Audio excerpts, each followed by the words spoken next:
5 years after the wedding, he returned with his ex's daughter, and what he said broke his wife. Hi, welcome to another story. If you enjoy it, don't forget to like, subscribe, share, and turn on notifications. This is Nancy. She's my daughter. She's going to live with us. That was all Scott said before locking the door with a sharp click. Betty froze. Everything inside her screamed that something was wrong. No explanation. Just a harsh, cold voice, like someone announcing an unchangeable decision. Betty didn't know what to say. She knew Scott had a daughter. He had mentioned it once or twice, always vaguely, saying the custody was with the mother, and contact was minimal. And now, there she was, a silent girl with deep, empty eyes. Nancy said nothing. She just stood there as if a heavy weight had been dropped in the middle of the room. "Are you just going to stand there? Take her to the guest room," Scott ordered, already heading up the stairs. He slammed the guest room door shut right after. Betty stayed there. When she finally looked at Nancy, she felt a knot form in her throat. The girl wasn't looking at her. Her gaze was lost, clutching her own shirt as if she wanted to disappear inside it. "Hi, come with me," Betty said, trying to sound gentle. Her own voice came out shaky. Nancy just obeyed, making no sound, asking no questions. As Betty led her to the guest room, she fought the questions hammering in her mind. Why now? What happened to the girl's mother? Why hadn't Scott said anything before? Nothing made sense. In the days that followed, the house's routine became distorted. Scott disappeared for hours, sometimes the entire day, leaving Nancy under Betty's care with no guidance. "It's temporary," Scott said when he came back. "This will be resolved soon," he added, without explaining what this was. Whenever Betty tried to ask about the girl's mother, he came back defensive. "Stop digging into things that aren't your business," Scott shouted, his voice always raised. He started taking out his frustration on small things, throwing wet towels on the floor, scattering dirty clothes around the house, complaining about dinner with Nancy, sitting silently at the table. "You can't even do this right," he said, pushing his plate aside. "You complain about everything. I bring an innocent child here, and you act like she's a burden," Scott said one night. Betty bit her lips until she tasted blood. She wanted to scream, wanted to throw him against the wall and tell him he didn't know what caring for anyone meant. But she stayed silent. Again. And then hated herself for it.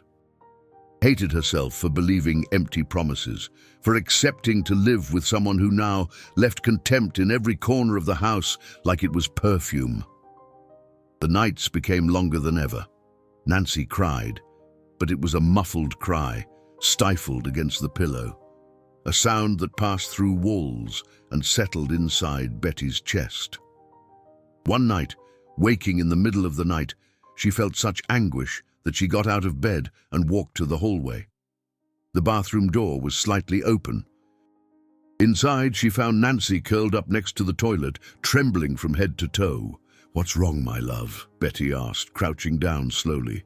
The girl raised her eyes fearfully, and there they were, the marks, dark bruises on her thin arm, like shadows clinging to her skin.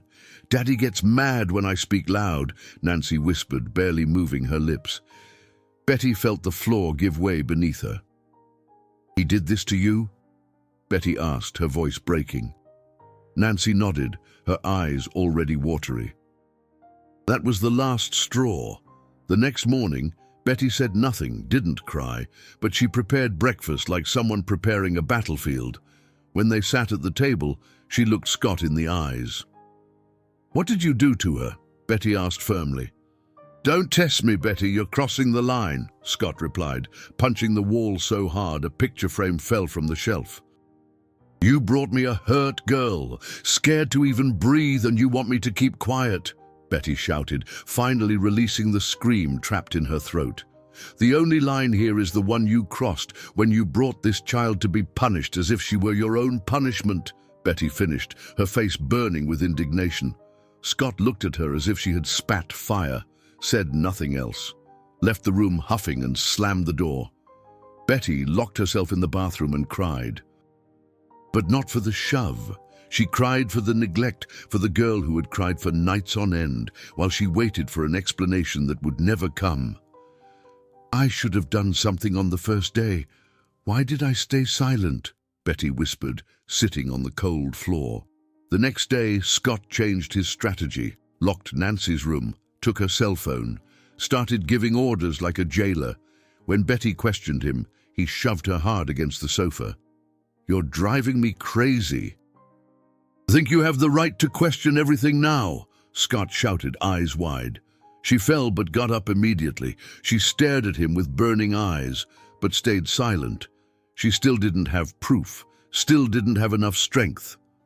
The tension reached its peak one night when they had some of Scott's co-workers over, people who talked loudly, laughed exaggeratedly, and pretended not to see the cracks in the emotional walls of that house. During dinner, Scott ordered Nancy to serve the drinks. The girl, visibly nervous, spilled soda on the floor. Silence was instant. "You're a disaster. You're useless even at serving. You're good for nothing," Scott shouted, his voice exploding like a gunshot. "Hey, calm down," murmured one of the guests, uncomfortable. Betty suddenly stood up, her face red with indignation. "That's enough. She's a child, you bastard," Betty shouted, her voice tearing through the air. Scott kept his gaze on her, impassive. "You turned into this crazy woman because of that brat. You're letting yourself be taken over by pity. Grow up," he said loud and clear. Nancy ran off sobbing and locked herself in her room. The guests left silently. None of them ever stepped foot in that house again. From that day on, Betty started moving quietly. She photographed the bruises on the girl's arms, secretly recorded arguments, started seeking help from a psychologist, trying to create a plan to protect Nancy. But Scott found out. Took her phone, smashed it against the wall and shouted, "You want to mess with me? I'll make you look crazy. Nobody's going to listen to you," Scott said, eyes burning with hatred. Then he called Betty's mother with a soft, fake voice. "She's having a breakdown, saying crazy things. See if you can talk to her. I'm worried," Scott said, pretending to care. After that, he controlled everything, schedules, calls, even the girls' baths, and forced Nancy to sleep in the couple's bedroom, not for safety, but to use her presence as a shield. One morning, Betty was getting ready to secretly take Nancy to the psychologist. The girl was already packed, sitting on the car seat. That's when Scott appeared like a hurricane. "What are you doing?" Scott shouted, kicking the car's side mirror hard. Nancy screamed. He yanked her by the backpack with such brutality that the strap tore. "Let her go, you sicko, you're a coward," Betty shouted in the middle of the street. Scott turned around, eyes bloodshot with hatred. "Coward is you, living off drama. Want to play savior? You're just a failed housewife." Scott yelled, spitting every word like poison. Neighbors' windows started opening, doors creaked ajar, but Scott didn't stop, kept yelling as if he needed to crush her with words. "You live off pity, that's what you are, a poor loser," he shouted once again. What Scott didn't realize was what was happening beside him, at the neighbor's window. Kevin, discreet, was holding his cell phone, filming everything. The screams, the violence, the public humiliation. 2 days passed. The house was quiet, but it wasn't peace. It was the void before the next explosion. Betty could barely breathe. She lived under the weight of tension, waiting for Scott's next move, who now walked more contained, but with an even colder gaze, as if plotting something. Then on the afternoon of the second day, the intercom rang. Betty answered cautiously, not knowing what to expect. "This is Elizabeth. I need to talk to you. It's important," said a firm, direct voice. Betty immediately recognized the name. Elizabeth had been briefly mentioned by Scott in an old conversation as an acquaintance of Rebecca, Nancy's ex and mother. She never imagined she'd meet her like this. When she opened the door, she saw a woman with determined eyes and a thick folder in her hands. Elizabeth didn't hesitate. She entered directly, stopped in the middle of the room, and looked at Betty with a gaze mixing urgency and solidarity. "I came because I can't stay silent anymore," Elizabeth said, placing the folder on the table. Betty frowned, confused, still trying to understand what this woman had to do with all of this. "Rebecca was my friend. We worked together for many years. We drifted apart after she started hiding, living in fear, but before disappearing for good, she looked for me. She gave me this," Elizabeth said, pushing the folder toward Betty. "This what?" Betty asked, still not touching the material. "Proof, pictures, audios, conversations. She told me, if something ever happens to my daughter, give this to someone who can protect her." And I knew this moment would come. I knew Scott didn't want this girl out of love. "He always talked about her like she was a burden," Elizabeth replied firmly. Betty flipped through the papers slowly, as if each page cut her. With every line a punch, every audio a new wound. There were copies of conversations, screenshots of messages between Scott and Rebecca, recordings full of contempt and threats. "If this brat falls into my lap, she'll learn hard what limits are," said one of the recordings, with Scott's voice dripping with contempt. "He never wanted custody out of love. It was pride, revenge, control," Elizabeth said, not averting her eyes. Betty could barely breathe. Every page, every audio, every message felt like someone revealing an even crueler side of the man she had shared her life with. But now there was no doubt. It wasn't just emotional pain. There was proof, concrete evidence. "I kept everything, hid it well. I was scared. But it reached a point where silence was becoming complicity. I knew I couldn't stay quiet anymore," Elizabeth finished, eyes moist.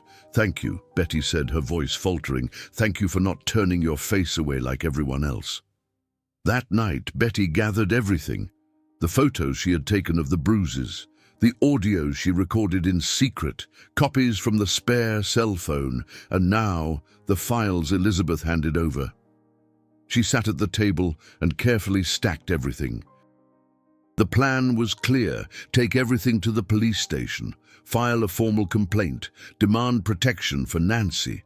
But Scott noticed. He always noticed. The next day, Betty noticed something strange. Her cell phone wouldn't connect to the internet. The computer froze, and Scott's gaze was more alert than usual. That's when he approached, with the most cynical smile she had ever seen. "You think you're going to screw me? I already got ahead of you," Scott said, leaning against the doorframe. "What do you mean?" Betty asked, trying to stay calm. "I've talked to the neighbors, told them everything, that you're losing it, making up absurd things, that you're jealous of my daughter and want to keep her away from me. Told them you need psychological help," Scott answered, cruelty in his voice. "You're lying to everyone," Betty shouted, shocked. "Lying? I'm protecting my image, because you, Betty, are getting dangerous," Scott said, moving closer. Betty took a step back but kept her eyes on him. "You won't succeed. The proof is here," she said, pointing to the folder. "Proof? You think anyone will listen to you? I even called the girls' school, told them you're unstable, acting weird. Nobody's going to take you seriously," Scott said coldly. In the following days, Betty felt the impact of his words. 2 neighbors started ignoring her. One of them at the grocery store looked at her with disdain and whispered as she passed by, "Be careful what you say, you know? It's ugly to make up things about a child." Betty left there with her stomach churning. Every step felt heavier. At the police station, when trying to file the complaint, the clerk looked at her suspiciously. "Do you have any previous complaints? Any psychiatric history?" the officer asked, not hiding the judgmental tone. "No, never needed it. But now I need someone to listen. I have proof. Betty replied, holding the folder tightly. We'll analyze it, but without previous reports, without history, it's difficult, he said, flipping through the papers without urgency. She left there with a bitter taste in her mouth. For the first time, she felt no one was on her side anymore. Neither the neighbors, nor the police, nor the world. For 3 days, she kept silent. Just took care of Nancy with a shattered heart, trying to keep the girl safe without showing how devastated she was inside. But then, on the 4th day, someone knocked on the door. It was Kevin, the neighbor from the house next door, the same one who had filmed everything. Betty opened hesitantly, but he came in determined. I saw everything. I recorded it. I can't stay quiet, Kevin said straight to the point. I recorded everything. Haven't taken it to the police yet. Wanted to show you first, because no one else can deny what he did, he added, pulling a flash drive from his pocket. Betty held the object as if it were gold. Thank you. I don't even know how to thank you, she said, voice choked up. No need to thank me. Just don't give up. This girl needs you, Kevin replied before leaving. That night, Betty cried, but not out of despair. She cried out of relief. For the first time, she was sure she wasn't alone. The next day, Elizabeth returned. She arrived early with firm eyes, ready to testify. We'll go together. They have to listen, Elizabeth said with conviction. Betty brought everything: Kevin's video flash drive, the folder with screenshots, the photos, the recordings. Elizabeth gave her statement, told everything about Rebecca, about the audios, about the fears her friend carried. She said he talked about his daughter like she was trash, like she was a burden he had to put up with, Elizabeth said before the police chief. With everything gathered, Betty formally filed the complaint. She was heard, every detail was noted. For the first time, someone listened to her without disdain. We're opening an investigation. You're doing the right thing, the chief said, looking into her eyes. During the process, a new revelation came. The police discovered Rebecca had been arrested months earlier for drug trafficking involvement. She had been detained since then, and Scott had assumed custody of Nancy as the only available direct relative. He didn't do it out of care, Betty said when she learned the news. He did it to protect his image, to pretend he was father of the year. She added bitterly. Nancy was also heard, crying, holding Betty's hand so tightly her fingers almost turned purple. She told everything. He yelled at me, locked me up, once left me outside in the rain. Said it was to teach me to obey, Nancy said, voice breaking. Betty never let go of her hand. I promised you'd never go through that again, and I will keep that promise, Betty said, eyes fixed on hers. Scott tried to defend himself, said it was all made up, that Betty was having a breakdown, that it was revenge. But the proof was there. The video, the audios, the screenshots, the bruises, Elizabeth's testimony, Nancy's statement. The court immediately suspended custody. Scott was forbidden from approaching, lost his job, was formally charged with abuse, and disappeared. The image he had cultivated for years collapsed all at once. But Betty didn't disappear. She stayed, chose to stay. Not because it was the easiest path, but because she knew no one would fight for Nancy like she would. When the authorities asked who the girl wanted to live with, the answer was immediate. I just want to stay with Betty, Nancy said, running into her arms. Nancy clung to Betty's neck and buried her face in her chest as if she had finally found a place in the world. That sealed everything. It wasn't charity, it wasn't chance, it was love, it was choice, mutual. Betty protected her, rebuilt her, and won. Not because she was heard at first, but because she never gave up when they called her crazy. Because she faced silence, doubt, shame. Because she understood that truth, no matter how delayed when it arrives, knocks down everything false. And that's what destroyed him. If you enjoyed this story, don't forget to subscribe to the channel, leave a comment, give it a like, and activate the notification bell so you don't miss any of our upcoming videos. See you in the next story.